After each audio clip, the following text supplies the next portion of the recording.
Hey, everyone. Hello. And it begins. Welcome to the Campfire Chat. I'm ScouterStan, and we have our usual friends in crime here. So all of us are volunteers, and that we're going to talk about scouting things around our campfire, which you can kind of see in between, like, what is it? Right? Oh, there it is, over there. See it? Little flames coming up. But we're going to talk a lot about recruiting and getting that recruiting stuff going and getting it involved with your unit. So a lot of this will be focused on Cub Scouts, and a lot of it will be in troops, crews and ships. They need to think about recruiting too, but they need to do recruiting should be done year round, not just seasonal. So, and that's the mindset. You need that mindset to kind of keep things rolling. If you don't think ahead, it's going to collapse before you know it. And that's the key thing. So tonight we got Mike. He's going to be moderating. We've got a bunch of people piling into the chat. And then we, of course, we have Matthew, the roving scouter down there. You can little way. And now we have Bucky and Bucky. Oh, he's got arms. Okay. So it's going to be fun. We're going to talk a lot about recruiting. And I've already warned everybody that I'm going to be going on about den chiefs and how important that is. If you don't have that, you need to start that. That is a critical thing as volunteers. Thinking ahead, the Cub Scouts. Now, I know a lot of troop people are going to, I don't want to. This is important for your troop, okay? You need to know what's going on the Cub Scout side in order to get those Cub Scouts to go to your unit.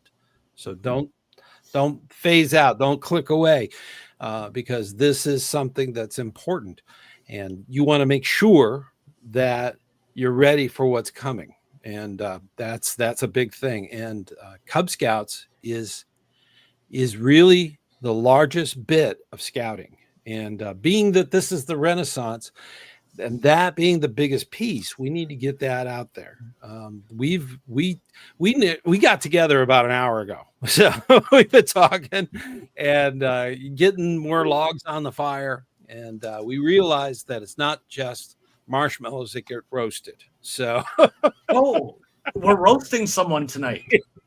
Why do I feel like that's sometimes leaders get roasted too? Oh. So, yeah, that happens. So, do you volunteer to be roasted, Bucky? You know what? It's funny you mentioned that. We'll keep flames away from the stuffed one. I've always joked with my scouts that because I do get asked a lot to speak at their Eagle Courts of Honors and others as well. I've always joked with them, can I roast you? But it would be so against scout-like rules. It is. But, yeah, it would be. I think you could do a roast in a fun way. Yes, if you really know the scout, if you camped 100%. With them, you've been, you've done whitewater rafting with them or something. Right. Yeah. So, but I don't think people. I think people get too sensitive today, and they can't distinguish between fun and joking. Like most of us probably experienced growing up with our adult parents or leaders. Yeah, you don't go Don Wrinkles on them, I mean, that's right. Don Rickles. we that's the thing, that's the thing, I mean, he was brutal. Some of those comedians, and for those of you that might not know Don Rickles, look him up. Most of our audience is over 50. Well, okay, fair enough. But I mean, that guy was ruthless. And you couldn't get away with that even in a stand-up comedian world today. Yeah. So you can't really do that at an Eagle Court of Honor. No. I think it hurt. when I say roasting, it's bringing up the fun stuff and not having hard feelings or being accused that you're bullying somebody. Right. I mean, at least when I was growing up, I remember going on camp outings with my dad and other boys my age and their dads. And, they drank beer, they smoked their cigars. My dad didn't do either of those, but the dads did. Okay, so that didn't mean we were going to as the youth. Right. Well, it wasn't a scouting thing; it was private. So yeah. Yeah, no, I actually was in YMCA Indian Guides, and it was fathers and sons together. Yeah. And it was great. Our group really clicked, and actually we got together as recently as 15 years ago for those dads that were still around and the boys. So as adults, we still kind of have a connection. Yeah. And, it was very similar to Scouts in we did archery, we went camping, we did those types of things. And that's why as an adult giving back, that program isn't really what it used to be and such. And Scouts found me. That's why I go back to it, because I think it's really important to have adults outside of your parents to give you direction. You have teachers, but I think teachers are different today in what they can and can't do to positively influence kids. They're on such a thin wire that they walk, that our scouting community really offers a important aspect to many families, and especially when you've got broken families or you've got large families. I've got a young man in my troop that tells me, it breaks my heart each time he tells me, but it also warms me. Bucky, you're like a dad to me. I'm not trying, and I might have mentioned this on the show before, I'm not trying to replace anyone's dad or anything, but it is kind of nice to hear that from parents and from Scouts that you're a valued and respected adult in their life. And that to me is the reward. All the politics of adults and that garbage. But that's the important thing when it comes down to scouting and recruiting, in my opinion.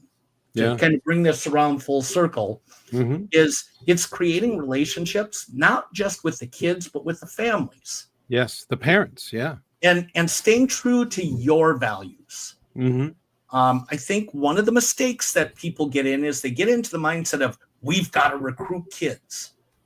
And then when they get the kids, they're not ready for the diversity of the kids that they get. That's right. And are they fulfilling the needs, by making a fun program, by putting together something that just, all the stuff they were promised when they were recruited. Correct. That's the key. All right. You got to keep your promises. They will leave if you don't. So, and you need to seek out those things, and you need to seek out diversity in your adult leadership as well. And I'll use some examples. I come from a very diverse cultural community. We have I'd say we have representation from every ethnic group. So we're prepared to a point to be able to handle those, but we have that in our mindset. So when a Hmong family, which is an Asian ethnicity, joins our unit, we have an understanding of that, and we seek to engage them to help us learn. Instead of going, well, this is the way we do it, and you either get on board or don't. And that's oftentimes what I see from bigger units. They go, no, this is the way we do it. And they kind of stop becoming welcoming. They want to gear towards just their group. The ones that I think are the biggest challenge are kids with special needs. And how they get shunned immediately because they stand out immediately as being different. And it's such a learning opportunity. For not just you as an individual, but your family, your kids, and how you work together with those things. I was just watching a video. It's older, and it was about a school in Hopkins, Minnesota, that they had 3 or 4 kids that were in wheelchairs. And the kids started asking, why can't they have opportunities to play on the playground? Yeah. And the kids actually, over the course of more than a year, it sounds like, actually worked to raise funds to build a modified modified playground for the kids. And the one kid said, it's not the playground, though I'm going to probably cry when I first see it. It's the fact that the community came together. And I think that's one of the things we don't focus on in teaching, especially new Cub Scout leaders, is that you're going to be exposed to more than just the challenges of your own kids. Right. It's a big ask, but it's such a big reward too. And that's what we fail to sell, in my opinion. Yeah. Is truly. Well, you got to definitely have those moments, with those special needs scouts and have their parents involved. So that's so important. We've got some questions. We've got some questions. Let's get to some shout outs here. We'll get back to it. Troop 66, Garden City. California. MJ representing. Great Trail Council in Northeast Ohio. Nice. Yeah. Shout out. Meredith Hill from Troop 2000 in Fontana, California.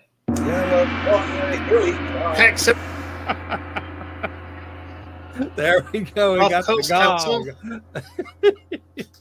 I'm going to do just a couple more shout outs. Pack 281, Jacksonville, Florida. Woo! Jacksonville. Let's see. All About Scouts, I believe, East Coast.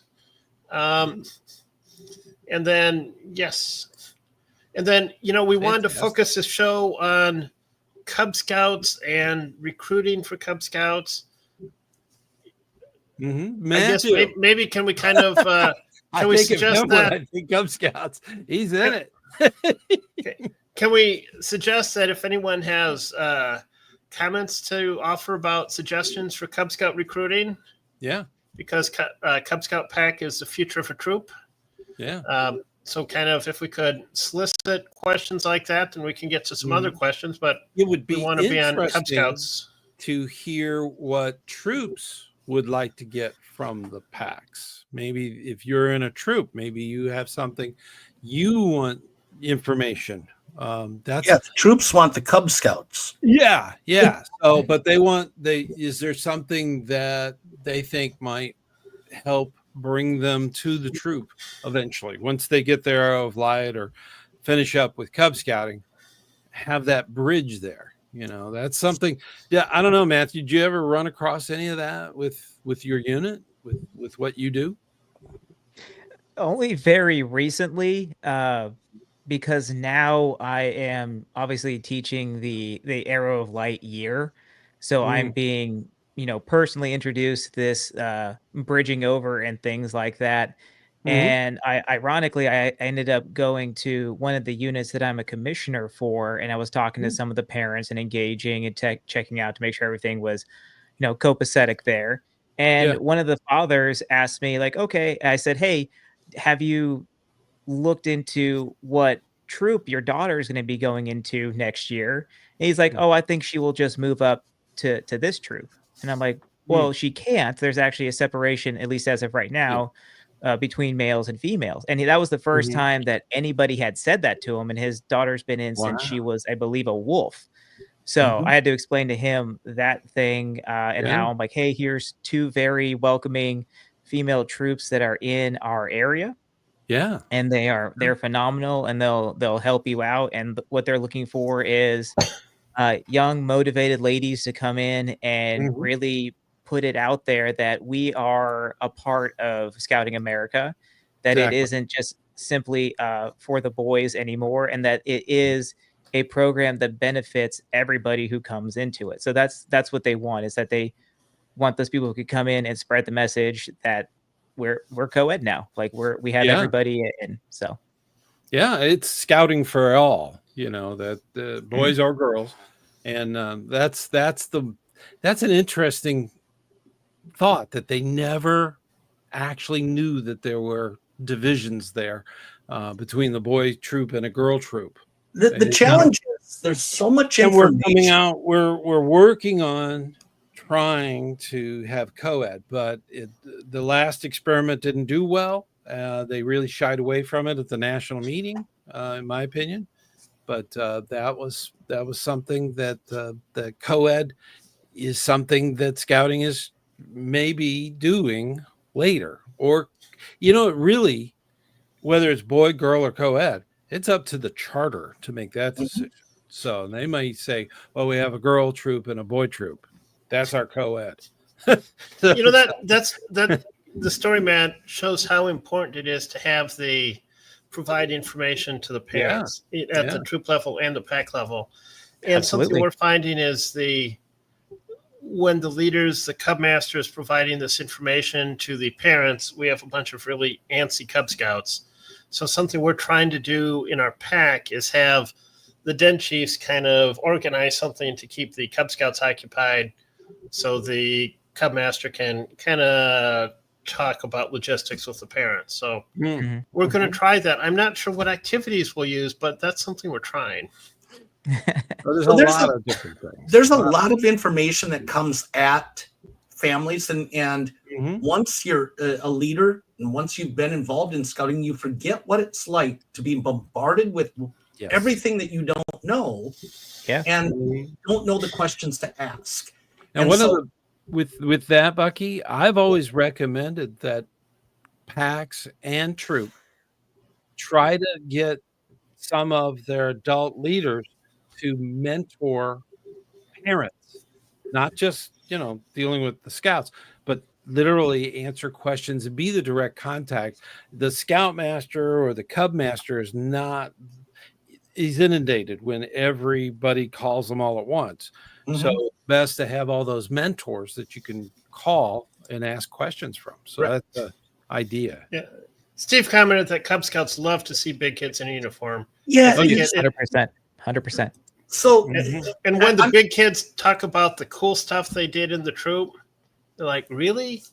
Yeah, that's awesome. Okay, but I'm going to be an agitator tonight. Okay. You got to fight with that big stuff thing next to you. Right. Well, I'm tired of us worrying about recruiting in Scouts BSA, because the answer is recruiting in Cub Scouts. Okay. And if we don't recruit and build relationships in Cub Scouts, Scouts BSA won't exist, or the percentages are going down. And we're seeing that now nationwide with smaller unit numbers and pockets of super troops. And we always get stuck in the same cycle when talking about recruiting and bragging about, I got these many. But let's start right at the beginning. How do you get the attention of families when you can't get into the schools? Now, this is a bigger city issue than it is the rural area. Rural area, the community is really supportive of each other in general. Yes. But when you start getting into the suburbs and the cities, and there's all these other things that are going on, and you can't get in front of the kids because the schools basically are saying, look, we have 100 different organizations that want to flyer our kids or get in here. How do you get those kids or those families to even know that you have an opportunity? So great, you have a rally night, but how are you doing that? I think that's where a lot of unit leaders get stuck going, how do I find these people? Now, for us, we have a community event in the middle of September on a Sunday that vendors come out and the stores come out, and we're in inner ring suburb here. And that's, for the last few years, has been a really good recruiting event for scouting. But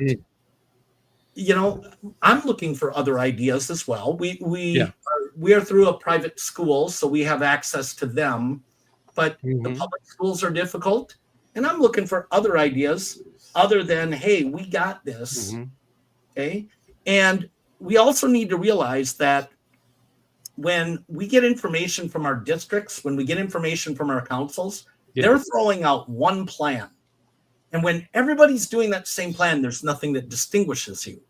So I'm one that likes to try and put that little twist to say, here's why we're different, and take it up a step. So I'm kind of asking feedback from people in or watching here. What is it that gets you in front of these kids to be able to, and then what do you do to engage the families? I mean, I saw one comment say they brought the police department in. We've done the fire department.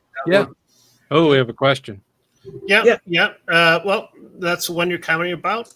Steve did his pack invited the police department to join Scouting Night, and they built model rockets and had a lot of success. Great. Something that our troop and pack do, we have a joint Scouting Night in a park, and I believe we advertise on Facebook. Yep. Okay. Now, every community has festivals. Try to get a table at that festival for your unit. That way you can be part of that, that festival. It doesn't matter what the festival is, as long as it's Scout appropriate, it's fine. In getting into the schools, it was enormously difficult, especially, in the past in Florida.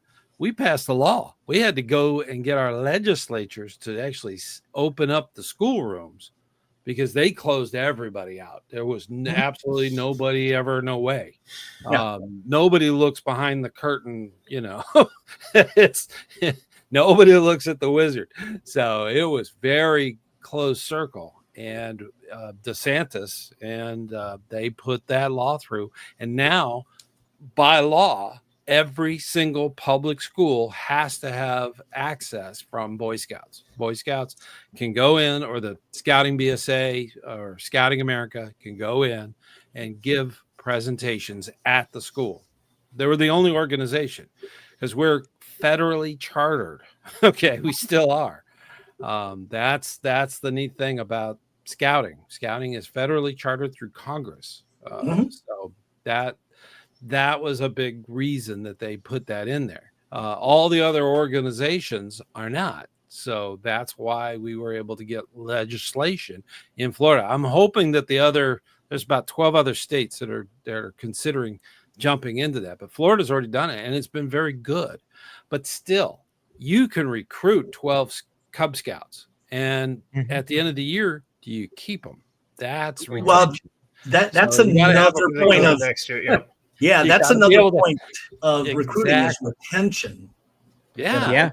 You gotta keep your promises. If you promise that they're gonna go and do archery and put up a tent and do all those things, you better have those opportunities there. So better keep your Stan, promises. You and I have cut Matt off from responding, and he's probably most in the trenches with the Cub Scouting program. Definitely.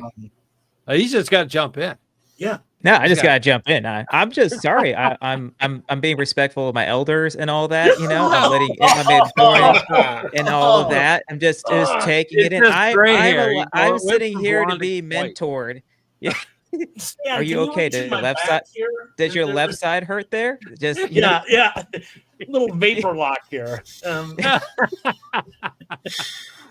Well, there's an open flame around here. So. Yeah. Like we were just talking about having good fun with one another, and I think and being able to respectfully poke fun at one another, and I think that it all goes back to, at least with Cub Scouts, is having fun. Yes. And I think that sometimes I see parents who get too rigid, or they're the uniform police or something like that, and I have to tell them, like, hey, listen, I get it. Yep, right there. It's like, hey, I get it that you were a sergeant major for 36 years. I get it that you retired as a lieutenant general and everything. I 100% understand that. These are Cub Scouts. We don't need to be this hard on them. It's all, if they aren't having fun, they're not going to come back. They didn't sit here to be talked to. They didn't sit here, they didn't come here to sit and be talked to. They came to learn skills and to do things. And only when they love the program do they tell their friends, because we can have all the joint Scout nights we want. Nothing beats that Scout sitting next to their friend in school, and they're like, hey, Yeah. You look like you got a little, yep, you look like you got a little sunburnt. Oh, yeah. I was just out at a camporee this weekend, and we got to take 2-liter bottles of soda and shoot them up in the air. And then I was firing BB guns. And then, like, I was learning how to take, I took, my scout leader took out lint out of his pocket in this gray stick, and all of a sudden he started a whole fire, and it just was like magic. Like, those are the things that the scouts are going to tell their friends, and their friends are like, that is awesome. I was just asking my son, I'm like, how many of your friends who are involved in sports and they're very talented in sports and all that, how many of them can work a knife right now? How many of them can treat a simple wound? How many of them recognize my son at 10 years old what the signs of the heart attack are, like Bucky was having here a second ago? Like, you know, like it's like those are the things that him at 10 years old, we are going to build upon. And hopefully he will be able to save somebody's life in the future. But those are the things that I tell people all the time. Like, you have to excite the scout, but you have to sell the parent. And then after you have that package, you have to make them have fun and deliver on what Stan was talking about. You have to deliver on your promises. You get a lot of people who hype it up, and then through poor planning or whatever it is, they don't follow through on the fun. They don't teach the skills that they are. And then they either go to another pack that is delivering on that, or they just leave the program altogether. So that's my piece on it. Yeah, I agree. That's a big part of it. And if they're going to another pack that's just delivering it, it's usually because the leadership is communicating better with the adults, not just the Cubs. You got den leaders for the program, for the package of the scouting package. But as far as the organizing and getting that communications down, that is so critical for the adults. You have to make them happy. Every question needs to be answered. If it's not answered immediately, it needs to be, let me do some research and I will get back to you in 1 hour. So that kind of thing. That's the kind of responsiveness from a mentor, not necessarily the Cub master, not necessarily the den leader, because their hands are full. Maybe this might fall on committee. It might be a committee question. So there's a lot of people behind the scenes that could also be helping. And the mentors of those adults, those new adults, need to be there with those answers. Yep. And as long as they're happy in getting the answers to their questions, most likely they're going to stick in there. And then pretty soon you can start the ask, is what I like to call it. You start asking them to, hey, could you organize these tables so that they're square, you know, for a banquet thing or something. Yep. They love to join in and jump in and do stuff. I mean, it's great. Can you help up with cleaning up from the blue and gold or the Pinewood Derby or something? These are small jobs, but before you know it, they're den leaders. Before you know it, they're Cub masters. And then when they move over that bridge with their youth, they're in scouting with a troop. So that's the beautiful thing. It can go on. You know, my son went through the entire program, and you know, that was it. I kept going. He's the one who went off to college. He's the one that left the state. So a comment that I see in the chat room that I really like about recruiting is a pack 2 weeks after their recruiting event, they're going to have a virtual onboarding session with the parents. I really like that because, hey, that's hey, we've shown we have a great program. Your kids will have fun. Just a way to connect with the parents. That's a great idea. I like the onboarding stuff. That's good. Yeah. It's basic. Connect with the parents without the kids they're bored. So yeah, correct. And it's like basic salesmanship. Like once you have that lead, you do need to follow up on it. So like, and if you do follow up on the lead, hosting an event, like we host a camp out, like we will have a in the park camp out where we have returning parents who we're making sure that all their gear is good and everything like that. And we even set up like we call it Camp a No-No. So it's like, how not to set up your tent, how not to have an open flame in it. We have fake flames and stuff inside of it, how not to have food and bears and all this stuff in it. Yeah. And then we have another one where we set those realistic expectations of what the parents can expect in Cub Scouts. Because I think that that's another thing, is that there is these preconceived notions about what Cub Scouts is. And we really do try to have conversations with these new parents. Hey, here's what you could expect. Here's how it's different than a troop. And if you really do want to do the high adventure in camping, you wait 2 years, you'll cross over into a troop, and you 100% can do that. Sorry if we're not doing 50 milers with Cub Scouts. Like, not that there aren't ones out there that can't do it, or can do it. Yeah. But like, the expectation is to give them an introduction into scouting in a safe manner. So, yeah, and that's the whole key. We need to have that fun. We need to put fun back in scouting. It's not all just marching in lines or something. It's we need fun. Fun. I actually lost a scout last year to that in the woods. No, the parent is it on the news. The parent wasn't happy that we weren't doing more scout-like things as Cub Scouts. He, I believe, was an Eagle Scout himself, and it's like, I think one thing I've run across over the years is that some Cub Scout parents think that they're going to be going and building fires and cooking meals and living like Bear Grylls by 3rd grade. And that's not really the Cub Scout program. And right. As family I saw something one time that said scouting for older scouts is 90% camping, 10% otherwise. Cub Scouts is 90% or 10% camping, 90% otherwise. And well, you still can have the adventure, though. That's the thing. If we've promised they're going to put up a tent, stay in it overnight, we need to do that. You need to keep those promises. But we also have so many more rules that have been added just in the last decade that that's to safeguard the youth. That's the big thing. So and that can be overwhelming for new parents joining the program. Why can't we go in a hot air balloon? I mean, the guy just no. Because lawyers and insurance, not with scouting. Right. Well, then can we just go in the gym and play dodgeball? Nope. The guide to safe scouting says no. Oh, well, can we go to the trampoline park? Yes. We can do laser tag there. No, you can't. So there's rules. There are rules. There are. And they're there for a reason. They are there for a reason. And so I think that's an important thing. If anybody's making like a checklist for their parent orientation, to say, look, there's a lot of things that we'd like to do that we can't. I always thought that the guide to safe scouting, that big chart that they have in the book, and if you ever get a printed one, it's got a big chart, and it's got a chart, a line of all the different activities and what you can and can't do. And that's interesting.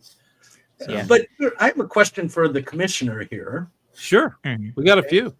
Yeah. So this has been something that's ailed my unit for ages, my Cub Scout pack. We have a rival pack and Cub Scout. Oh, yes, Matt, you are a commissioner as well. Okay. So here's to the commissioner corps. All right. And I've never been able to find a good answer. I have a local unit that they're recruiting for older scouts BSA. They do an overnight, and their overnight includes Nerf gun wars, which are clearly a violation of scouting, safe scouting, because for those of you that are watching that are going, what's wrong with that? Yeah, no. Not point a gun or anything that shoots a projectile at another human being, and it's very limited in animals. That you can do that. Anything that looks lifelike is frowned upon. Now, I don't want to get into the details of it, so we'll just leave it at you can't point something that has projectiles at people or anything that represents people. Right, but you can break them into a group and do hoop shooting, like there's a hoop in the air. And again, if the team that puts the most through, that's the thing. You could do it that way instead of pointing it at another person. Right. So, however, and I've seen pictures from scout camps that have the little animals, but there's I don't want to get into those details. My thing is, right. when another unit is violating that, where's the accountability? I'll go first on that one. The accountability is really not the commissioners kind of thing. It's for commissioners to bring to the district committee attention, so that on the district committee is the paid staff person. So whether it be a district executive or somebody professional level, that's when it could be escalated as an incident that needs to be reported. And that could go up the chain. The scout executive of that council can actually take action and do stuff. Not the commissioners, not volunteers. That's outside of their responsibilities. So it's moved up as warranted. So that's where the accountability comes in. Okay. Bucky, in the case where you're mentioning that, so I tend to be pretty familiar with the guide to safe scouting and the guide to advancement, and I can spot when people are not necessarily doing what the program states.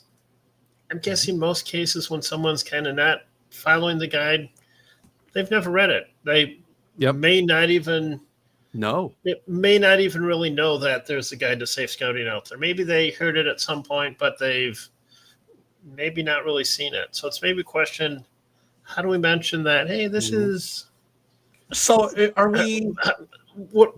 hey, there's rules, we're not supposed to do this, but do that in a way that's not offensive. Right. But so here's the challenge that I have in scouting. I don't care where you are, if you're in Washington, in Florida, in Maine, in California, or any place in between. Naivety is not an excuse. True. And if you're going to be this super scouter, I'm all about wood badge, I'm all about, being this super scoutmaster and stuff. And yet you don't know the basics of the rules. And you choose not to educate yourself. I find that very bothersome, because that is not representing our program. Yeah. And I really cringe when people go, well, it's just a guide. It's not a rule.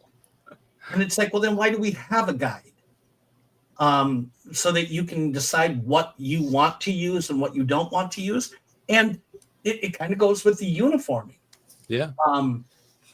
The uniformed police. Yeah, I get it. It's a guide to insignia and wear, but we've talked about this in other ones. Well, I've got an episode actually coming up about how to deal with the leader who has self-appointed them the uniformed police. That's something that we need to be courteous and kind, and don't embarrass them, but take them aside and say, look, we need to talk about this. We disagreed on this before, Stan. I know. We've talked about it, but we need to curb that a little bit. Okay. But here's the thing: uniforms are important, but they're a part of the methods of scouting. They're a part of the methods of scouting. It is. And when we start going, well, but that method really doesn't apply any different. It's kind of like saying the scout law, that trustworthy is more important than reverent, because it's the first one. They're all important equally. Yes, and the methods of scouting are there for a reason, and that's what defines our program. Well, the methods literally are what Baden-Powell developed. Correct. To give the program structure. So that's why even when he had his cadets, when he was in Mafeking, he had them in uniform. They were in uniform. So that was kind of where he came up with the idea of scouting, where it could be a youth program. And that's where these methods come from. That's why they're there. And that's why uniform is important, so that when they're out selling popcorn, boom, they've got they know that that's a scout. Ooh, I see all the green. What's that? Pinking. No, not Peking. Pinking. Hidden King. Yeah, I know. King, No, yes. that dog was for the $5. Oh, okay. Working on first aid merit badge requirements. Congratulations. Yeah. Yeah. That's awesome. Well, Matt, what do you think? What do you think about this? So I want to be the Uniform. one that's in the middle here. It is a method of scouting as far as the uniform is, but there is a my background in my grad school was the understanding of policy, and there's a difference between the letter and the intent of when things are written. So when I hear somebody say, "Hey, we need to be as strict as we can on the uniform," where they have to have the official BSA socks and the official BSA pants, and everything has to be the way that it is inside the book, and it's very militant. Like I'm not of that. Like I do agree that there has to be some rules and some enforcement, because you can't have somebody coming up with like their sleeves missing, in their scout shirt and all that. Like that's well outside of it. Is the extremes of it, because we have plenty of Cub Scouts. They have every single temporary patch they've ever gotten for the last 5 years sitting here. And it's like, I'm not super worried about that. But when a youth shows up and his uniform, he's got this button up here, and it's just all jacked up. I'm like, hey, come here, bud. I'm gonna fix you to fix this. And that's kind of like where I try to find it. The intent is to get rid of those socioeconomic boundaries by showing that we're all dressed the same, having some uniformity in there, so you're a part of an organization and a group, and then understanding that you want to be clean and be a part of you want to be clean and you want to represent the scouting brand in an appropriate way. So I am very much a belt up uniform wearer sort of thing. I have the group pants, but they're not the official scout ones. I do have them, but I don't wear them that often. And even like my middle son, who he's on the spectrum and all that, like I don't let him wear his belt loops because he'll fiddle with his belt. And even though I put the little zip ties and all that, like I recommended some of my videos, they would just go everywhere. So it's they make a lot of noise too. So. Yep. And so he's technically out of uniform and all that. So with special occasions, I do have him with the belt on there and all that. But I think that is the balance. You don't want the very stringent uniform police, but you don't want it so lax that it loses its meaning and its intent. So the cohesion is gone. A lot of packs, a lot of Cub Scout packs have a T-shirt that's uniformed for every year. They come out with a different color or different design. I think we never want to enforce or follow policy in a way that completely ignores the purpose of the policy. Right. Well, even if they're in Class B, if that's the uniform for that event, that's the uniform. So that's and that happens a lot at day camp. So you'll see that all over the country. You have a question that just popped up. What? Well, there's a comment about the cost of the uniform can also be an issue. It's if the cost and the T-shirt really covers it, especially for brand new Cub Scouts coming in, and a lot of units will have lightly used uniforms available. They usually stock them up, and some of these comments that I'm seeing here, I mean, I've heard this all before. I'm Matt, you were very well spoken in the middle. I agree with you that I do. I agree.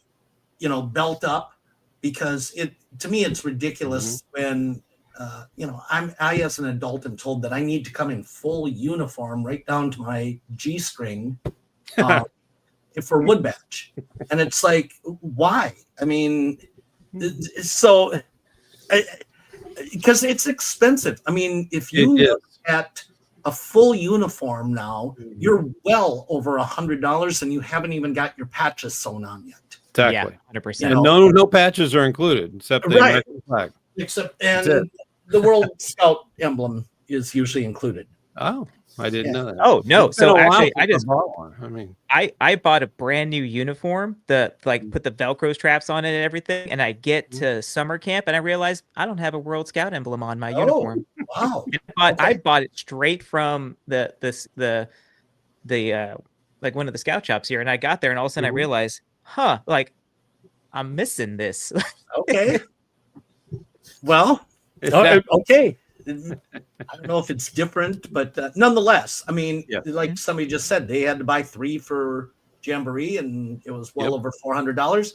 So I totally get the fact that socioeconomics comes into play big time. Yes. Yes. And you know, scouting, we do fundraisers, we do all these things, and we a lot of times the fundraisers are for individual scouts, like Yes. selling popcorn or camp cards or whatever. That's fine, but the unit needs to have fundraisers, whether it's a car wash or some kind of, you know, passing the hat at the local church or something like that. We're getting But off for topic. the unit's use to help subsidize some of the things that they do. We're getting off topic on uniform wear. Uniforms. That's on uniform wear, because where do we draw the line of proper uniform wear? So at summer really camp, up to the unit. Actually, it's up to the unit to decide. I disagree. As an organization, guide. There is a uniform guide, and Yeah. that's what is appropriate to put in the right places. But as far as whether they're belt up or full uniform, I'm going right from where belt. do we draw the line on wearing multiple temporary patches, wearing lapel pins for civilian wear on your uniform versus tucking it in or not tucking it in, which I know has been redefined. Yeah. But how about wearing it as a smock? Wearing it buttoned open? I mean, where do we draw the line of proper? Well, also you have troops and you have Cub Scouts, female, that have different dress code. So that's something that every unit needs to really look at. I think that, you know, I really like how the national policy was stated a couple months ago. Yeah. Basically, inside your unit, come up with a written statement of what your uniform policy is. Yep. Don't comment to someone from outside of your unit about their uniform. It's none of your business. Mind your own business. Absolutely. I disagree with that. If I see a kid or an adult wearing their uniform shirt unbuttoned, hanging out, to me, that is not proper wear of a uniform shirt. And I will comment every single time. Yeah. But you mentioned how important it is to follow the policy, but the policy is, if it's not your unit, don't. Just mind your own business is the policy. And there's some scouters that are there. They just came from the hospital, or, you know, they have a medical need to have access underneath their clothing. I mean, there's a lot of different reasons we have no idea. So we have to be a little courteous about that. All right. So, you know, I'm also familiar with a number of cases of scouts and scouting adults that, for whatever reason, there's things going on with their hands and they can't do buttons. Right. Exactly. And then tucking I'm it being in. Called out here, and I'm gonna jump on this one. So yes, Steve, civilian wear, because we have a designated uniform with a guide to insignia and wearing.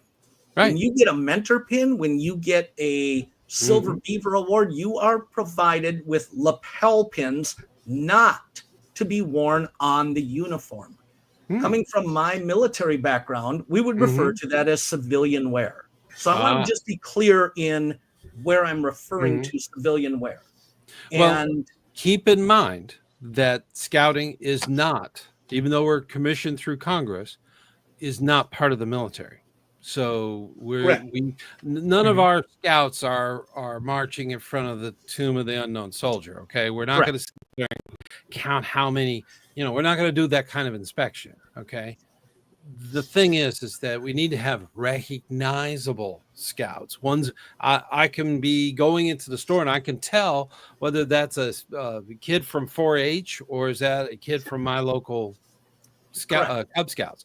I need to be able to see that. And that's the thing that I believe most units and most parents can kind of put that together. So, and that's all the uniform, the police just go absolutely crazy about it.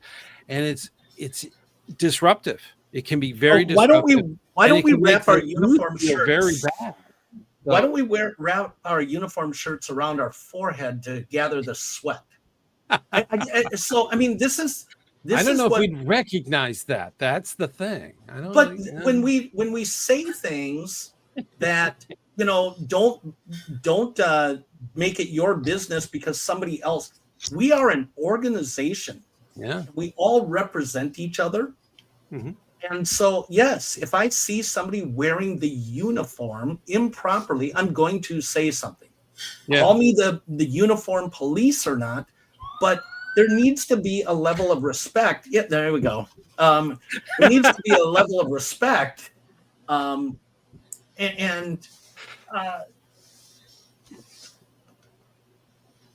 Yes, I know. I hear what you're saying. I understand that. But Yeah. all I'm saying is scouting is not military. Okay. You need to be able to see what they look, is that a Cub Scout? That's what you got to, and I have a picture of a Cub Scout in my head. As long as it's identifiable as a uniform, that's all I'm thinking. And that's what the new write-up says. And I think the other part of the new write-up is you can discuss uniform or clothing with someone not in your unit if there's a safety issue. Right. 100%. So maybe whatever that is, I can envision if you're horseback riding and you need jeans for horseback, whatever you're doing blacksmith work at camp and you need whatever, you can mention that. But I'm really concerned that, even if I think a certain way is a great way to be in uniform, I'm very reluctant to mention it, even without the policy, to someone in another unit because I don't know what they have going on. I don't know their background. Right. I don't want it to become a negative thing. Yeah. And I want it to be positive. We need to think of it more positive wise,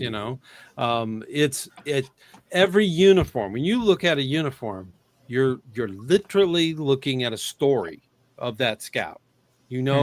Where their focus has been. You look at a merit badge sash, you see all of the ones that are not required for Eagle. You see all the ones those are the ones that really define that scout. So, you can get a lot of information off of what you're just viewing off of the uniform. Question. Comment from All About Scouts. Uniforms are a method, not a prerequisite. You can work around building uniforms, piecing it together. All About unit has a closet for used uniforms for scouts. Wonderful. That's a great thing. A lot of times the parents, if the scout is moving out of town and not going to continue with scouting, they might have a uniform and they just give it to the troop, and the troop can take care of the patches and all that stuff. So that's in a lot of units will have all the way back to the 70s in their closet of all the different uniforms that they have out there for scouts that want an extra shirt. That's there. So this lasts a long time too. So. I'm going to throw, let's see. I agree to that. Yeah. Okay. If youth are wearing the uniform in public, that's a blessing. Yeah. I think it's really great for recruiting to be seen in public. Yeah. Let's not get caught up on semantics. If the shirt is inside out, okay, we can mention that. Yeah. I think that there are two points here, and I'm going to throw these two grenades in here for a second. One is as I sit here and think about it, I'm like, do I give more leeway to younger scouts than I do to older scouts who are moving into the more professional image into it? Because I haven't been a part of a troop yet since I was a scout, And would I look at a Cub Scout who's wearing, 15 of their temporary pins versus a live scout who's going to get ready for go to their Eagle Board of Review if they are walking around in board shorts and an untucked uniform and things are wrong? I'm like, you're supposed to be a lot more mature and setting a better example because we are training you for, adulthood. Yeah. And then the second one is when we are amongst other scouts, were at summer camp, we had kids who were in swim shorts because that's all they had before they were going to the flag ceremony, and it was too far to go back to camp for it. So like we gave a lot of grace on that versus I forgot who commented on it. A public facing event like a flag retirement or a flag ceremony, I don't think you want kids in Crocs. I don't think that you want kids in tie-dye shorts and stuff like that, because that is the outward facing image. So I want to see your guys' opinion about those two things as far as like how would you rate how would you enforce the uniform policy with those two caveats? So I think with regards to that and follow up to some of the lighten up comments and such, my point of uniformity and the method of scouting of the use of the uniform is if we don't build accountability and expectations, how are they going to know when to? It's kind of like teaching kids please and thank you. Yeah. That if we don't continue to reinforce expectations, it doesn't become habit. And you know what? To me, it's a cop-out to say, well, you know what? I'd rather have them in scouting than fight over a uniform thing. Kids today want expectations.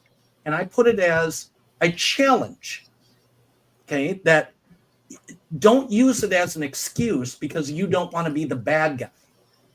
And when it comes to doing flag ceremonies, are you acceptant of a kid standing there in a khaki uniform, untucked, hanged out? Is that how you want your leadership to be represented? And is that how you want our program to be represented, which is representative of me, of you, of you, of you? Get pointing in the right direction. And so I think yes, okay. I think it's our responsibilities as leaders to use the methods of scouting as they are stated to the best of our abilities. And instead of making excuses, be reasonable in making accountability, but don't make the adjustments because it's easier for you to do. True. Okay. But if it's part of the group and they want that to be the dress code, then that's the dress code. So, absolutely. But I think according to the guide and all that stuff. So, but the real problem with the self-appointed uniform police is that they go around and they make scouts, young people, uncomfortable by pointing out things. When it comes down to it, they don't iron their shirt. They didn't pick out their shirt. They didn't sew on the patches. They had other people in their family who did it. And maybe I should ironing shirts. Are you supposed to do that? Honestly, I've seen shirts that look like a wrinkle with some material in between. It was amazing. Sometimes I wear one of those. The one thing that I get, but the point is that they need to be identifiable. I think that's where Bucky and I kind of match. Okay. Yes. But what he's saying is if there's any violation, all of a sudden everything's out the window. No. Okay. we need to pick and choose our battles, like somebody else said. I'm totally in agreement with that. Okay? All right. So yes, there we go. We're not talking that. All right. Yes. So, yeah. All right. Here's what I'll say. And kind of Matt touched on this. Yeah. There's a learning Matt's like the in-between. There's a learning process for Cub Scouts to the Scouts BSA, to Venture Scouts, to Sea Scouts. Okay. Now, Sea Scouts, you don't see them varying on their uniform. True. Because part of the program is truly embracing the method of uniforming. Yes. Okay. Yeah. However, where I'm more the police is one with the youth when they're wearing it unbuttoned. But it's adults that are wearing 17 mentor pins to brag about how important they are and 4 different temporary patches when we're supposed to be the ones setting the example. And so when we aren't following our organization's recommendations as best we can, and not when we continue to thumb our nose time and time again at, well, this isn't do your best. We as leaders need to be the ones to set the example. And when you're walking around in a uniform and not treating it with respect, right, and wearing it improperly and wearing improper things, then what message are you sending down to your kids? It's no different than cussing or swearing at camp, and then expecting kids not to be doing that as well. Right. There's so many things. To me, I guess that's where I come from. It's you're the broken windows kind of thing. If you let it go for too long, then it's just one thing leads to another and total disintegration. Yeah. I understand that from an adult standpoint. I'm talking adults talking with youth. That's something that they shouldn't be doing unless it's constructive. Okay. We're here to mentor the youth. This is a trick I know on how to do your scarf. You know, that kind of thing is constructive. That's the kind of thing, not get that right or leave. Absolutely. That kind of thing. No. And I've said this before. We as adults are here to mentor the youth. Exactly. Okay? And every kid is different in the fact and be that example. And some kids react to a little more stern versus a softer hand. Yeah. But it's when the adults and sorry, Stan, it's you and I, our generation of scouts that are the biggest violators. Oh my gosh, yes, you're absolutely right on that, because every violation, I see it and I just go, I don't want to say anything. Okay, I look at that and I go, wow, that's definitely not in the guide. Right. You know, you don't put temporary patches up here, you know. Right. Right. So, and one of the challenges of having a strong opinion on the uniforming is you get labeled as hit your button. Uh-oh. Wait a minute, I gotta uniform police. Uniform police. But and I think one of this kind of brings out one of the bigger issues in scouting is I'm not perfect and I'm not claiming to be perfect. Okay, but I'm entitled to my opinions and I will share them openly. If you tune into this channel, that's my job here, I guess. Yes. But then our bigger problem, and this isn't just in scouting, it's societal. Yeah. When you disagree with that, then you're looking at me going, I need to be perfect. And I can't be perfect. I'm not perfect. No one is. And so now that's how we start justifying why we don't follow the uniform rule, because, well, you don't follow this rule or you don't do this. And it becomes a tit for tat. Right. And that's not what we as leaders are supposed to be doing. Right. And we've got to get back, not just in scouting, but in society, to being able to be adults to agree to disagree. Exactly. And like we're doing here. I mean, I respect your view on that, and knowing how you view the uniforming, and like before, you could care less about if they're wearing multiple temporary patches. Again, you need to pick your battle. Yes. And knowing where you stand on it helps me work better with you. Okay, and hopefully vice versa. Yeah. You know, and the compromise comes in. Okay, maybe you'll help me with the youth of having the shirts buttoned up. And to me, that's not a ridiculous expectation. Yeah. They're there for a reason, the buttons are. So. Right. And I can go, you know what? So what? You know, what's the bigger issue here? Yeah. And yes, we want to keep the kids engaged. But I don't think you're going to disengage certain kids by telling them you're not meeting expectations. It's no different. Well, it wouldn't be you as a scout leader. I would recommend not to really mention it to the scout directly. Maybe the parents. Talk to the parents about it. That way they can address that issue. You know, there might I was just about to say that. Yeah. Yeah. You don't want to go. I mean, to say a scout is not up to snuff, that's whoa. You know, you're going to lose a scout. If parents are going to be really angry. If they're 16 years old and wearing their shirt unbuttoned, you're saying go to the parents about that? Why not? Are the I- parents because- capable of talking to that scout? Pardon me? Are they incapable of talking to that? I think that's 17-year-old? part of our role as scout leaders is to be that Yeah. voice that's echoing. Maybe or- not to put it in those terms. Maybe I would recommend buttoning up your shirt. It would be, Of course. it of would course. look better to the board of review. And again, this is within your unit. I recently heard a statistic how many people, youth and adults, have trouble with buttons. I think it's 2 or 3%. Okay. Wow.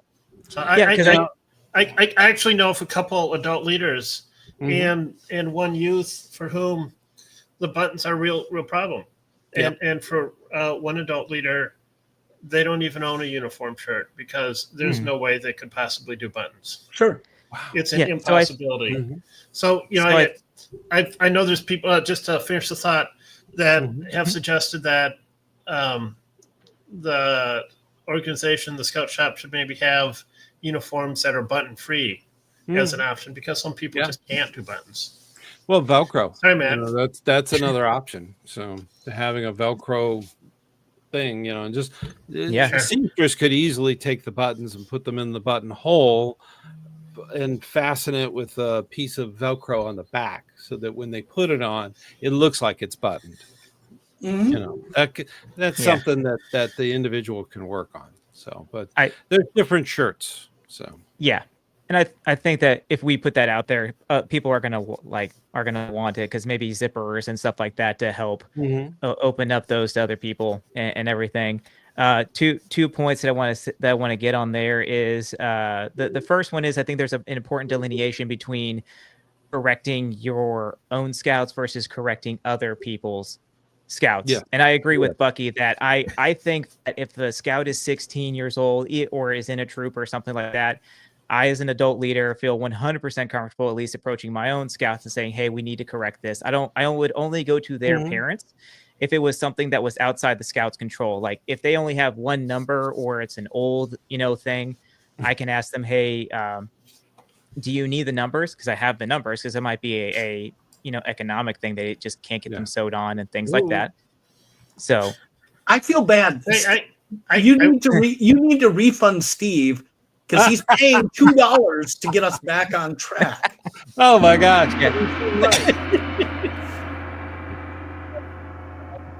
Yeah, I think we should. I mean, we did kind of get sidetracked there, and I was thinking it. Steve. Uniform is a method, and it's part what we're recruiting, youth to do, to get involved in that. So this is a fruitful discussion about that, in my opinion. And Bucky, you're just wrong. So okay. So incidentally, we have a bunch of people watching right now. Can I ask, hit the thumbs up just so we get more likes? Yeah, there you go. More people come.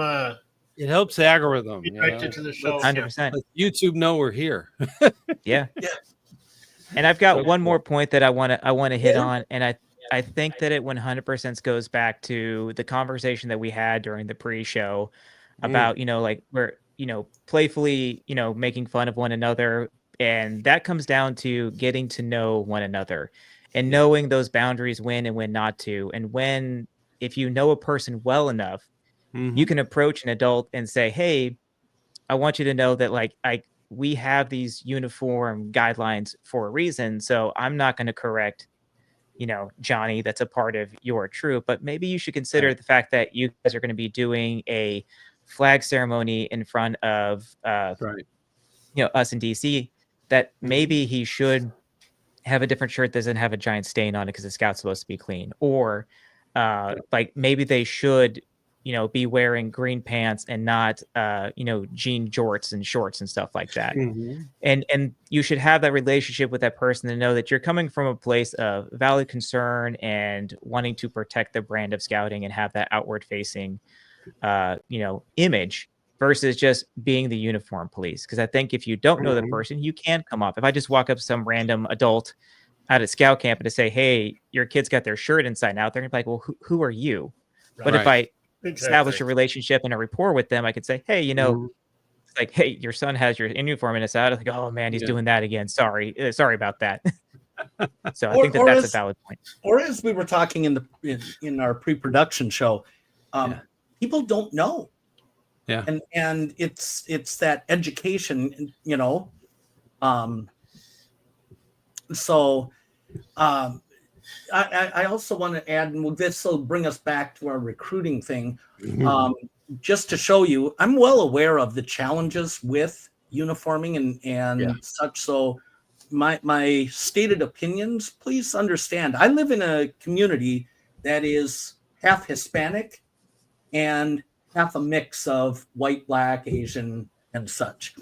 And we've struggled recruiting Hispanic kids. And it was explained to me a number of years ago by our outreach person for the Hispanic community in scouting that one of the challenges that whether it's us or others is that many of the Hispanics view the khaki shirts as military or as police. And with some of the challenges that our Hispanic communities face today, that's not exactly a draw for them, let alone filling out an application that's asking for personal information and such. So I totally get it. I love the fact, and our pack jumped on the fact of going to just T-shirts for uniforms, cost-wise, but we're maintaining a uniform as the method of scouting was meant to be, and we're seeing some of the positives of that, and we're again. And then eventually they probably wear uniform once they get some rank and do different things and want to, have it to be put on there. Let's not have a uniform be a barrier to catch up. So sometimes throw out to the users. Good point. What is it that you do for recruiting? How do you get people? What events do you have to get people to your unit? Something that we've done in our town, there's a festival, and we actually didn't do it this year, but the council helped us set up a table staffed by different units, and we had an activity. Hey, build a Lego car and race it down this racetrack, and it crashes on the bottom. You know what? This Lego racetrack will get the kids to say, "Hey, mom, dad, I want to do that." And while they're doing that, we can talk to the mom and dad about how great scouting is. Right. Come to a meeting. Yeah, come to a meeting. Because have a table at a festival. Someone's standing there. Yeah, you'll get some people stop and ask. Having something that draws them in. Do people have ideas to suggest? Rain gutter regatta is popular. They have these inflatable racetracks that are like they inflate, and then you fill that with water. That is a very big draw for a lot of youth to be participating and doing the exact same thing you do and start talking to the parents. And that's really the key, is getting that parent to agree to come to a meeting, come to a the PAC meeting at the local school or wherever the charter is. That's a very important part, and doing that all the time. Try to do it every month, have something like that all throughout the year. There's always an activity. There's always some place that you can do it. The school nights are really a lot of councils there. And I'm talking from the South, the like Florida. The school night is where the professionals go and do the presentations, and they're the paid employees. They're the ones that do it 24/7. So they do that only at the beginning of the year. So that becomes the season per se. I don't believe in the season thing. You got to do it all the time. You have to Stan, I think Mike's question was what besides school night and that stuff. So besides that, I know a lot of councils kind of share. Share is not the right word. They snarf up other councils' ideas and regurgitate them. Right. So I know that the Rockets was probably one of our council's best recruiting events. They were able to secure, was that the pressure rockets or the Estes rockets? Actually, the Estes rockets, they were like $5 a piece. Wow. Nice. They would give out them, but after that, you could buy them because they had so many. And $5 was really a pretty good deal. And having that space rally at the local park is a huge thing. It gets a lot of attention. So here's Now, my question. Once you're there, you're doing the rockets. How do you get them there? How do you get them to know about it? Okay, are you just doing rockets and people stop by and see what you're doing? Slow down with the questions, please. So we talked about one thing here and back to school. And this is where I think we're not being fair to our viewers in trying to jump to another topic. So what are some other ones? We did fishing poles one time. Yeah. Okay. So there was a fishing push. I didn't agree that fishing in Minnesota in October is an ideal thing, but so our council has come up with those.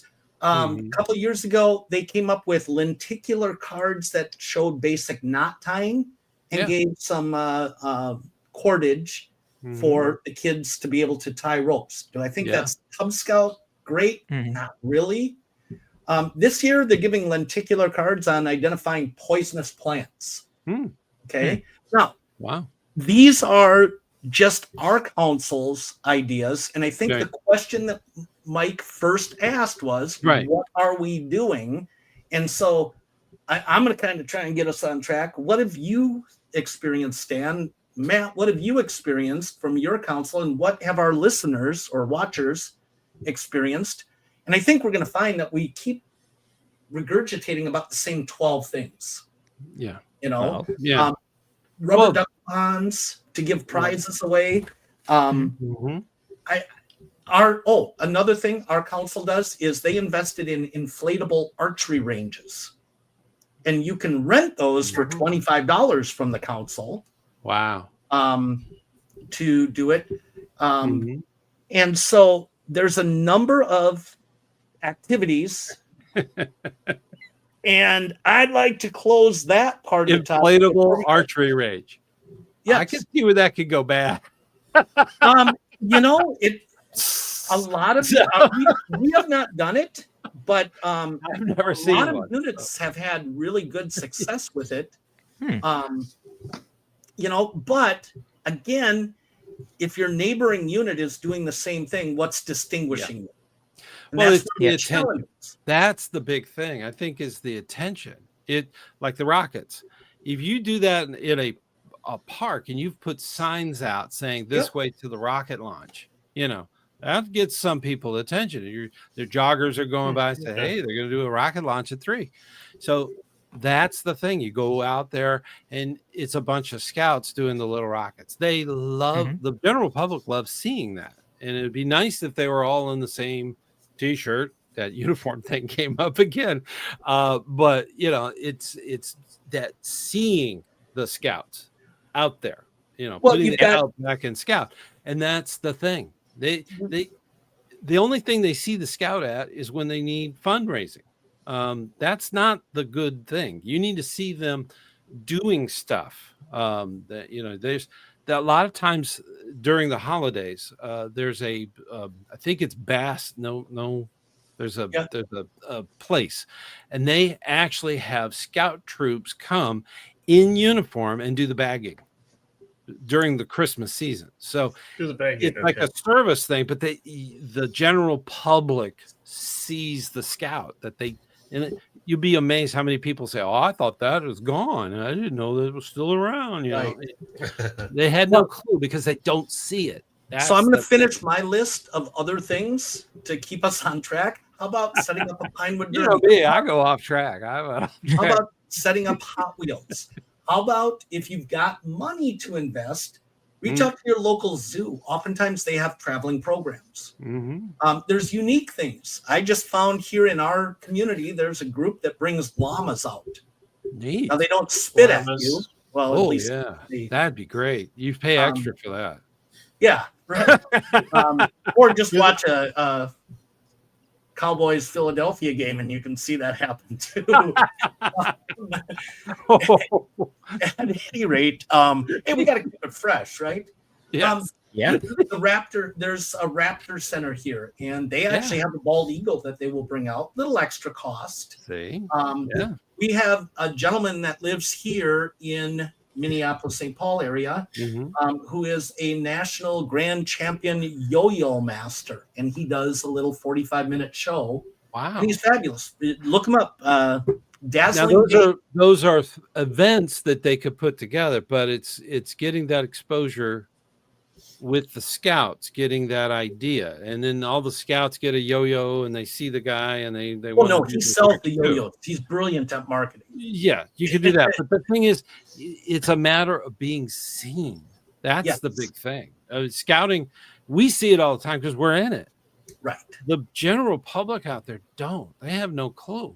So, I think that's the big thing for recruitment. If you can get the general information out there, hey, what about scouting? Maybe let's give it a try. Yeah. That's the big thing. Have we seen others that no responses for other? Okay, so here's something, a really important point, I think. Close the sale. Once you have someone express interest, make sure that they feel welcome. Right. I've heard that some units have a new welcome coordinator, a new member coordinator, something like that, and they have a shirt that says "Welcome," which, that I guess that's a great way to let people know. It's got a scout logo on it. That's an actual program they have out there for new to get new parents involved.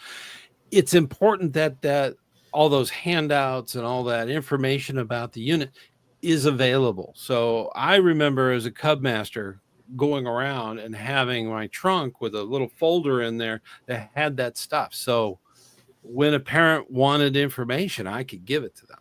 And that was it. And 24/7, I recruited all the time. My son joined a pack that was being reformed. It had dwindled away to no leaders. And that's when I got involved. And honestly, I just recruited. When I handed that over to the new Cub Master, we had over 100. So it was It was great.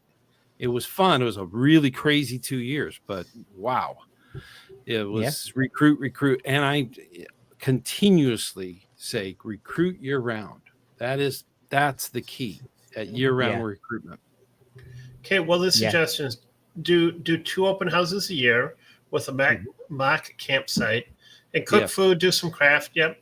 We actually, in our recruitment thing at the park a couple weeks ago, we have some hot dogs. Hot dogs are cheap. A lot of people come. He get a hot dog, bag of chips, hear about scouting. Right. And then talk to them about it and say, hey, the scouts made it, and they see the uniform and so on. Okay, so this comment I saw here, and I'm going to challenge that in the fact of we're talking about Cub Scout recruiting for the most part. Okay. And,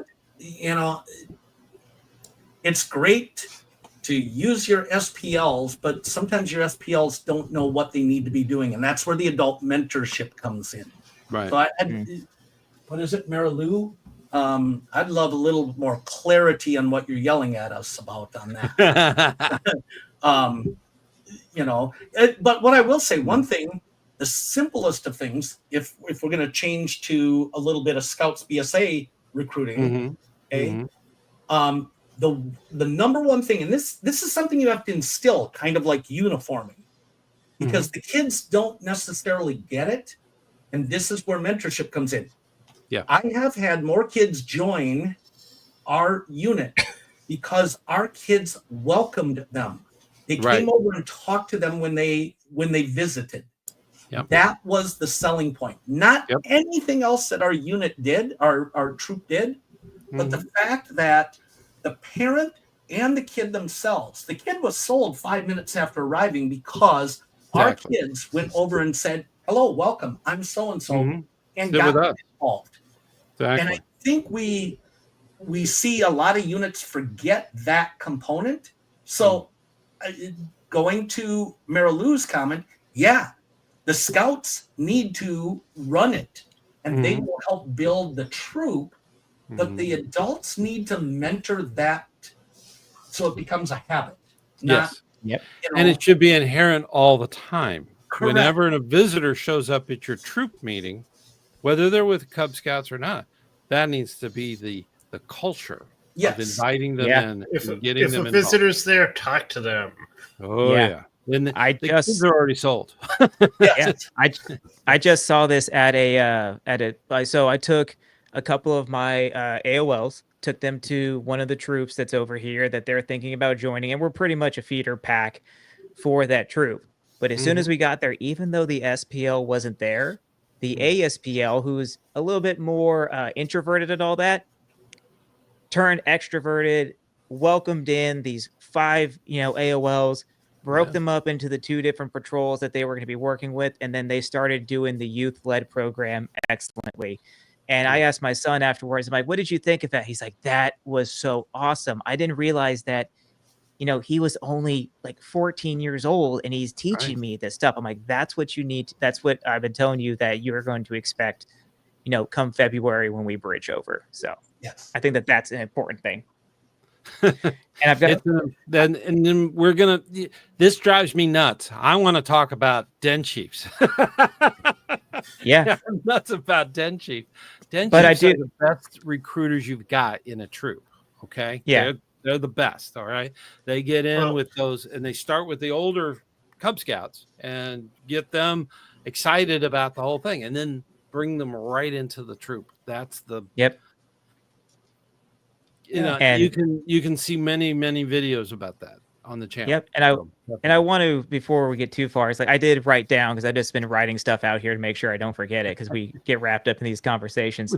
Here's a couple of things that I have seen, and shout out to my committee chair, who's also my Cub Scout Roundtable commissioner out here in the National Capital Area Council, because she comes up with these phenomenal recruiting tidbits and stuff like that. Like, we've been involved with the National Night Out, and we did the inflatable rain gutter regatta, like Stan talked about. Yeah. So that was awesome, because you got to see both the Cub Scout part of it, and there were older scouts. There was a couple of patrol leaders and different things like that were helping the scouts, and then talking to the older youth that were there.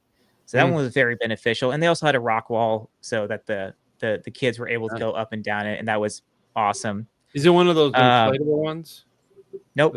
Oh wait, the rain gutter regatta track, yes. The rock wall, no, it was just one of those normal ones that just, like, it's hard plastic. It's like erects 10 feet in the air or whatever.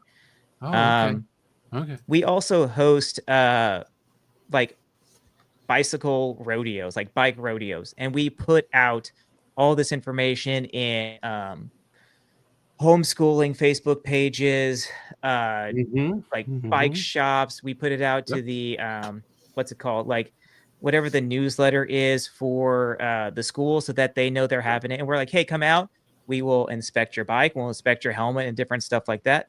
And we will teach your kid how to drive around our little obstacle course. And at the end, they get a parade. They get a police escorted parade, down this 1 mile track, and then they get to come back. So kids feel awesome about it. I did a video about it as like one of my first ones, and we've seen mass recruitment from that.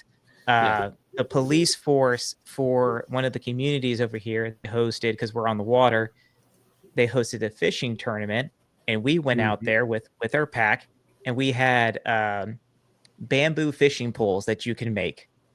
So the youth came up like, hey, how old are you? Why don't you take this and this? I'll show you how to tie it. And you'll go out there, and if a kid can, get a bluegill or a crappie on like a bamboo fishing line, they freak out and they come running back over to us. So that's awesome. Another great one. So, Matt, I don't want to break your thoughts, but you've just hit on 2 activity belt loops for the Cub Scouts. Fishing. Oh, don't bring that up. That's a den leader thing. Oh no, I disagree. I mean, that's what we're talking about. Fun. This is fun for the Cub Scouts. But the Cub Scouts enjoy getting their rank advancement, and they do. Fishing. Every level has recognition for that accomplishment. And every level has the bike rodeo. So those things that you're mentioning can be a part of the advancement part of scouting as well. Correct. And if they come to those events and then they join our pack, that first pack meeting that they have, we're giving them a belt loop for that. Yep. Like, hey, welcome to the pack. Here's your bobcat. And guess what? Remember that bike rodeo you did or that fishing thing? Here's what you got from that. And we even tell them that, like, hey, you've already met the requirements. You just need to show up for it. And, it's sold the parents. Cha-ching. Yeah, they got it. Two other ones. Recently, the last 2 years, I've gone to one of the minor league teams here. They have a scout night. So the scouts come out. They get to have a parade in the outfield. So they walk around the bases and everything, and they're put up on the Jumbotron, and, they get to wear their uniforms inside of the stadium and everything. And it's just like all these scouts running around. And we do have a recruiting booth out there for our district. So that way people know, like, hey, I didn't know that scouting was this active in this area. Because I think we had 500 like scouts from all over, from Maryland, from DC, from Virginia, like everywhere to come to this event, because there was a lot. And then we get to camp out in the outfield at night. So like I've heard of that. Yep. And then they'll play baseball movies like they played Angels in the Outfield. They played The Sandlot last year. They played Toy Story this year, but like that's another event that says, hey, look at like, oh, so you're in scouting, and it's that youth on youth talking about like, yeah, hey, I'm here today for this, but tonight I'm going to sleep out in the outfield. And they're like, wait, you get to do that? Like, yeah, that's what I get to do. And then the final one, because my list is already too long, is parades, especially like Christmas parades. We took a tent, we made a float, we put presents and camping gear on that. And then my committee chair, she took the little tiny candy canes and then put a piece of 550 cord around them with a like a little tag on it that said, hey, this is the gift of scouting. And she made like 300 or 400 of those, and we handed them out to every single kid we came in contact with along the parade route. And we got at least 20 calls from that. I don't remember how many youth we actually recruited from that. But even if we say, hey, we meet on this date and you want to meet on another date, here's another unit, because we have a lot of commissioners that are in my unit, and we all have other packs that we're trying to help grow and maintain. So it's like, oh, hey, you like to meet on this date? This pack might help you. Oh, hey, you belong to this specific church. Did you know that they have a pack and a troop? And that so those are all recruiting events I've seen be very, very successful. And now I'll shut up. So no, somebody's asking. I like it because Matt went out there and he was at the parade and these things, recruiting all the time. It's not a season. Do it all the time and put scouts in uniform and go out there and be seen by the general public. That is where you get that rapport. That's where you get people saying, hey, I didn't know there was Cub Scouts in this area. Boom. I was a Cub Scout once. That's the thing. We need to put that out there for them. I know certain places do trick-or-treating. Come to a parking lot, like come to a church parking lot. They call it trunk or treat. Yeah. I suppose if you do that where you're handing out candy in uniform, that would probably be a great way to recruit. Start up conversations about Cub Scouts. Make sure you put a sticker I'm going to interject here. That's a great one that people overlook, the marketing potential. Great. But always have a sign. But have a sign up at that trunk or treat. Have a sign up that says this is not a costume. Okay, I was going to go with what we're talking about in recruiting. Great that you spend a lot of money handing out candy, but go to a office supply store and pay $9 for 1,000 business cards that are promoting and giving contact information for your social media or your Cub Master or your committee chair contact information. Make it real simple. We meet on Monday nights at this church. Come join us and contact us here. So doing trunk or treat was one of our you could do that too.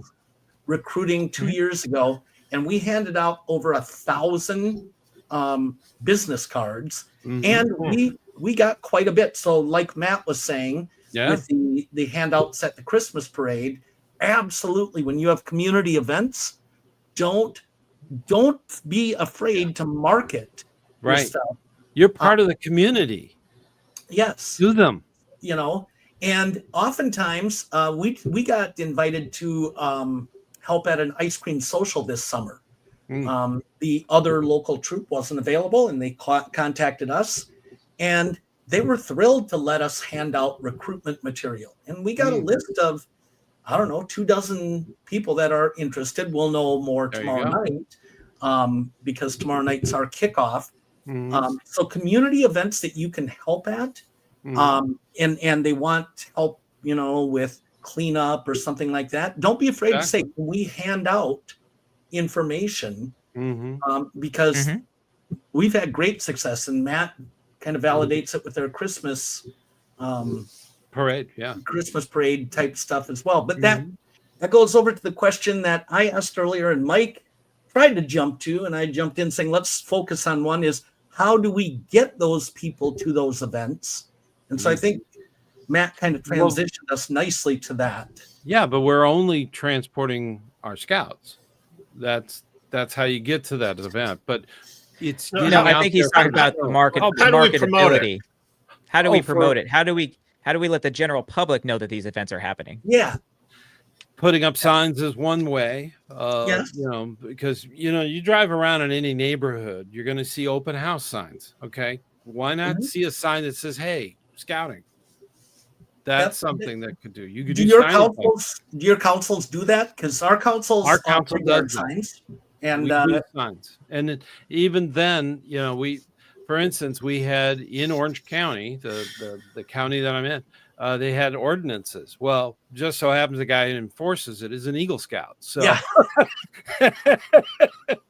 you got a scouting sign? Approved. So he's ready. So we do signage, and I'm not alone. I mean, there's places all over the United States where that's available. But definitely check in your area. You don't want to get in trouble. So, but still. I'm hoping our people watching here, whether it be on the live show or people that watch put it in the comments. How do you or how have you found success in getting scouts to your events? Because for years I was the sales manager, and there's the different aspects of getting the sale closed. I mean, ultimately you're trying to close sale, but the first thing is to find your prospects. How do you bring your prospects to the table? And that's kind of what we're talking. Creating a scene. That's the thing. Creating something that's fun. The rain griller regatta, the things that at an event, doing. But you can create something. Having the scouts there, having that interest. That's you can. You're on step 2. Right. I'm talking about that's how you find your market. That's how you find the people that want to get involved. But how they don't know otherwise. How do they know you're doing a rain gutter regatta? Yeah, you can be doing a rain gutter regatta. Okay, if it's a park on a very busy street, and you can maybe put up a sign, "Hey, this is a joint scouting thing." You might get some people to stop by. Come on over. But how do you get people to even know about your event to show up? It's going that extra step, like Bucky was saying. It is kind of step 2, but go, assume the sale. That's what I always believe in. Go and be in that parade and start handing out, assuming that you're going to get some scouters and scouts to come into your unit. Go and do those things. Be seen. Right, but be visible. It's not a matter of getting people to come to your event. It's a matter of being at the event. That's the point. But that's the question most people have, is how do I get them to my event? Yeah. It's not, you're not doing the event. You're part of the event. You want to be in the event. So it's a festival on Mexico or something, be there. That's your community. Be there. That's the thing. You're part of that. They've already done all the draw. Okay. I think we have two. We have two different things here. I think what Bucky is talking about is if my pack hosts a bike rodeo, how do I market that to the general pop? to be able to, for them to know that that is happening. And you're talking about a national night out, a World's Fair or something like that, where we are piggybacking on another event that somebody has that's already happening. So I think we have two different delineations there. Correct. Yeah, we're thinking about, I'm hosting a rain gutter regatta for the to recruit for my district or for NCAC, and how do I market that to the general population so that they know it is occurring? And I found success in Facebook advertisements and things like that. There has been I don't know if other councils do this, but NCAC will do a they've taken a video. They have a specific like scout marketing video, and they'll put your pack or your troop or whatever, and they'll geofence it. So if you're like, I only want to recruit in this area or host this event, they will play it and it will pop up on Instagram. It'll pop up on any of the meta stuff. So that's one way of doing it. Mailing letters, that kind of stuff. And that's good for that particular event. But I'm not talking about putting on an event on your own. Yeah, but most recruiting is put on by the unit. That's fine, but do it at a bigger venue, the parade, a community festival, those kinds of things. Yeah, that you're already part of that, and you've already got the draw. You don't have to worry about all the marketing. We've tried hosting recruiting events with multiple units in the area, and they just have never been as successful as an individual unit. And we advertise our event on Facebook, and we have a number of new families show up. And Stan, to your point, I don't disagree at all with established events and jumping on board and utilizing their power of marketing and such. Yeah, they already got the crowd. And for those that are watching and such, we have to understand, just like our scouts, units are very different. When I'm sitting with a unit that's a block away from me, meeting on the same night or a different night, how do I distinguish myself? Going to the same parade, I'm fighting for the same kids. So if I have marketing geniuses or salespeople galore in my unit that say, let's do this event, okay, how do we, the question that I was trying to get to was, how do we get people to know about those? And I mean, I have my answers and stuff. That's my job. But I'm trying to learn as well from others what's worked for you in gaining that, or is it nope, don't even waste your time because it doesn't work.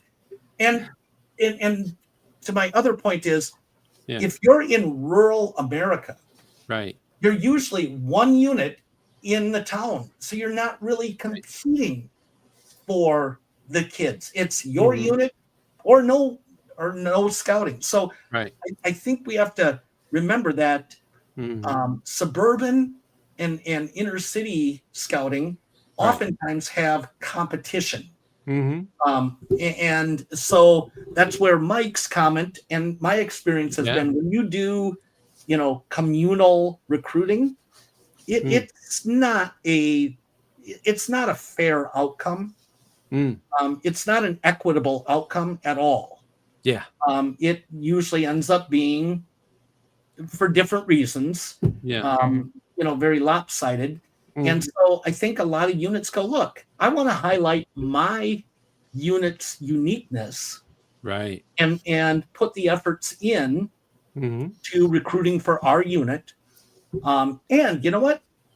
When I do that for my unit, if I can't get them to my unit, then I will share that, there are other opportunities.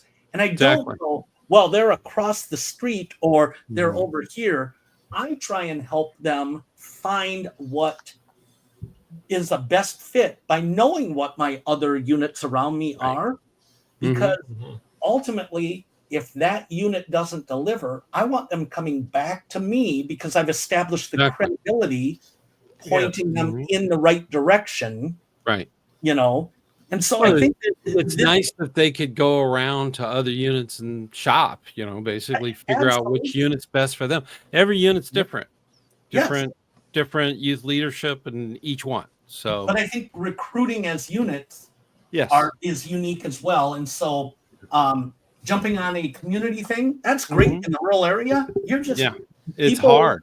That would be hard because you'd have one, farming festival a year or maybe two, and that's it. But there's more out there. There's movie festivals. Sure. You can take tickets. Your scouts can be there doing the concession. There's so many different things. Think outside the box. You don't have to be confined. Correct. Go where the crowd is. That's the thing. And being in uniform, like we've discussed, is important because it brings the awareness to the to the general public. And the next, this is the big point. I wanted to make this early on, but I didn't, and I should have, but I apologize, is that please, if you have a unit, make sure that you're up to date online with your flag, the what they call the pin. Make sure that your unit's detailed information is there so that when people go to be a scout or joining scouts, that they can actually get to your unit and know the time of the meeting and who the leaders' names are, stuff like that. It's important to have that information out there because you can get out to do the parade, but they don't know who to contact. So they go online, and that's where they end up. So make sure your unit is up to date. So that is my big message to a lot of units to make sure that they have that information there. A lot of times you can join it right there online. If you set it up that way, they can take care of all of the joining stuff now that we're annual. So it's a little bit different. So but so I want to go ahead. Let me add and follow up on your leads. Someone said.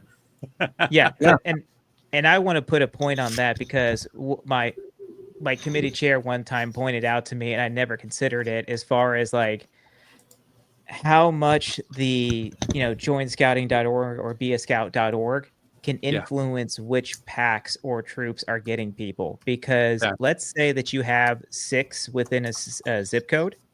Most people don't go to the second page of Google. Do you think that they're going to scroll down to see what the others? So we were wondering, how can Scouting America fix that pin to where, like, if this unit has 70 registered scouts and they pop up at the very top of that list and there are 7 other units, should they be moved a little bit further down so that way it spreads the wealth to others? Because a lot of people, we live in a digital age, they go online and they say, I want to join scouting, and in that zip code.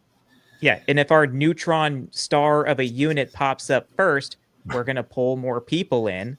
Yeah. And the other packs are going to, and the other troops are going to suffer. Right. And then they're going to fold and they're just going to join ours. And then it's like, we're not a district with multiple units. We're a district with one pack or one unit, which is not good anyway, because if you don't like what they do, you don't have any other options. Yeah. Right. Exactly. Yep. Oh, I agree 100% because I had 2 units and literally the driveways to both units were opposite of each other. So if you turned left, you went to one unit, you turned right, you went to the other unit. They had the same day, same time. One unit was struggling with 12 scouts. The other unit had over 150. It was just a matter of right turn or left turn. You could choose which troop you want to go to. I think that would be a good topic for next month. Different. Oh, yeah, different. I mean, that was, and it came down to the smaller unit. It was a language thing. So it was a totally different structure versus the bigger troop it was a mega troop. Okay. And it was the 2 different troops. They were for years fighting over the same area. Eventually the larger troop said, we've got so many, we don't recruit. They take it upon themselves. We don't really recruit. We won't turn anybody away, but we don't actively go to the school nights or something. They let the other units do that. And eventually they started saying, well, it's starting to decline, and that was not a good glide for them. So they decided to get back into the game. So we've got some comments to our previous that coming up, but I think we should I think that would be a good topic. Yeah. Because how big is too big? Yeah. You know? Yeah. It depends. I think it's a lot to do with program myself, but that's. So I saw Mary Lou commented that her comment was not referring to what we were talking about, but rather a previous thing. So, but there's some other comments here that I think Mike is. We're also approaching 2 hours here, so Okay. I don't know how much. Well, is there a particular comment you're thinking? Well, I'll just comment on some of them. The last two, it needs to be based off of address, not zip code, and I think that's, the Be a Scout thing is a lot better than what we had 10 years ago, and they continue to make things better. And I would encourage people to send their feedback for improvement to national membership. And say, look, it's a great tool, but here would be some tweaks that we would recommend. Yeah. And I agree, because in our zip code, we come up third on the list. Right. And there's some improvement that could be made to benefit others. And I like your idea, Stan, of the, the super troop maybe slides down. So a little more analytics, and we know things can do that. And then I see it's a matter of they didn't remove their information; it was still there.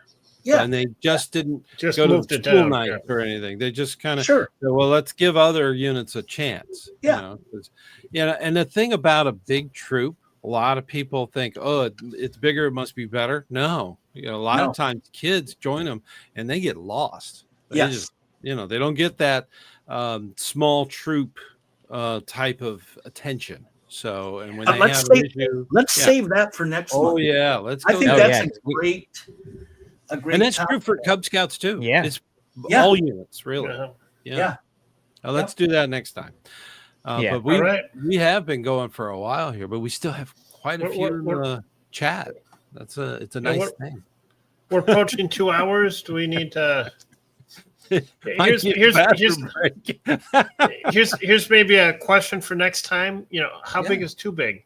At what point should a unit split into 2 units and become 2 units? I think we should mull that over, both as members of the Campfire Chat and our followers for next month. That'll be our lead. Well, we can't eat all the marshmallows in one campfire. Right. Yeah. Right. Just the burnt ones, right? The charred ones. Yeah. The charred ones. Did you know that they stay lit even after you fling them? Oh yeah. So Dan, I know this is kind of your brainchild, but I wanted to maybe introduce kind of a way that we could sign off. And I'll start with you, and maybe this is a one-time episode thing, but what's a highlight from your past month of scouting that you'd like to share, or some words of wisdom? Well, it actually happened today. I was at the store, and on the way out, of course, there was a troop that I knew, and I knew the Cub Scout that was standing there, and his little box of popcorn, and they, oh my gosh, Cub Scouts, they're so cute when they're that age. So I said, well, I'm not buying any popcorn, but here's a donation. Okay. And he says, oh, okay. So, and I gave him a donation, and then we got into a conversation about going to camp and archery and BB gun and all the fun he's had. And I said, have you ever been in a canoe? And he says, oh, I don't know, I'm a little nervous about it. And he says, well, you take your dad out there and do a little canoeing. You'll like it. It's a little wobbly. It's okay. And it was wonderful talking to them. And that was a big one today. I really, that's cool.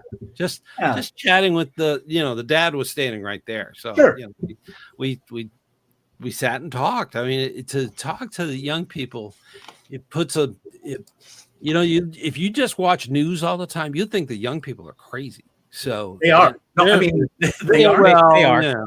Yeah. We all were. We were going. We all were. It's a real problem with all people. No. There's good kids out there with good parents, and that's the thing that that, you can actually sleep at night, thinking the world's not going to, where, because, scouting is there, and Sure. it really does your heart good. It does. To I see like this. that spark. I like this. Okay, Mike, can you give us a warm feeling?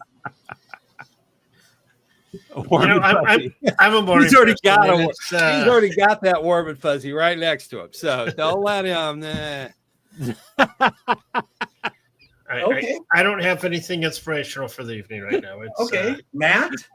I do, and I'm gonna try to keep it short since we are not pressed for time, but we're running long. One of the units that I oversee as a commissioner recently lost their committee chair. It was an unexpected death. So this unit, I reached out to them and I didn't hear a lot back, and I was concerned. And then one of the fathers who I interact with outside of scouting, I asked him, hey, I heard about, the committee chair and all that. I'm here for you guys if you need anything. And he told me that they had canceled like all of their summer activities. Wow. So 3 months of scouting gone. So I went into their first welcome back pack meeting, and I'm like, I'm going to feel out the adults. I'm going to see how long is this pack going to last, because it's a great pack. It has a really strong troop, and the troop really supports the pack and everything. So I'd hate for them to fold because of the loss of this really pivotal individual. But, we have to have that succession plans like I've talked about. And I sat down, and as the Cub Master was leading the event, I started going up and asking the parents, what do you like? What do you don't like about the program in general? Like, it doesn't have to be about the pack or anything. And then at the end, I said, when was the last time you volunteered? And I would get, oh, I haven't volunteered. Well, have you been asked? No, I haven't. Would you be interested in it? I would love to. I love this pack. And I think I got to 6 parents, and I think 4 of them gave me head nods. They're like, I'm going to go talk to the Cub Master after this, and I'm going to say, hey, I'm here to help. Because I'm really hoping that they can get a committee chair that's going to be there for a while, because the Cub Master, his daughter's in AOL. So she's going to be crossing over soon, and he's going to go with her. And so I want to make sure they have that succession plan. And it felt good that when I talked to these parents, they all seemed very receptive to being volunteers and being leaders. So like that made me feel good as a commissioner that I wasn't going to kill another pack, and all that. And that there were people out there who they legitimately just needed to be asked. And that keeps surprising me that there's a lot of people out there who just need to be asked to volunteer because they think, oh, that Mark's got this, Jimmy's got this. Like they're the ones that I'm not going to get in their way. And then you come up to them, you can help, you can do this. So that's my thing for the month. Okay. Fantastic. Well, I'll what's close yours, Mr. Bucky? I will close it out, Bucky. and then pass it back to Stan to wrap us up. Mine's a little more serious and such. I shared in the pre-production this story. So we have the 12 points of the Scout Law, and each one is equally important. I've been asked which one I think is the most important point. And my answer has always been reverent, because without reverence, the other 11 really don't get held up, both figuratively and literally. So while it is the 12th point, it is the base on which all the others are built on. And I ask my fellow Campfire Chat members, as well as everyone watching this live or in tape, even 5 years from now, to take and exercise a moment of reverence. I, unfortunately, was in the midst of the recent school shootings here in Minnesota. I live 2.5 blocks from the school. It is not the unit not the church that I have my units at, but it is within the neighborhood I live in. And we often forget what it's like when it's not in our immediate neighborhoods or community. The memorial is tremendous. And even coming home last night at 11:30 at night, we saw dozens of people out there. There's families that will never see their children again.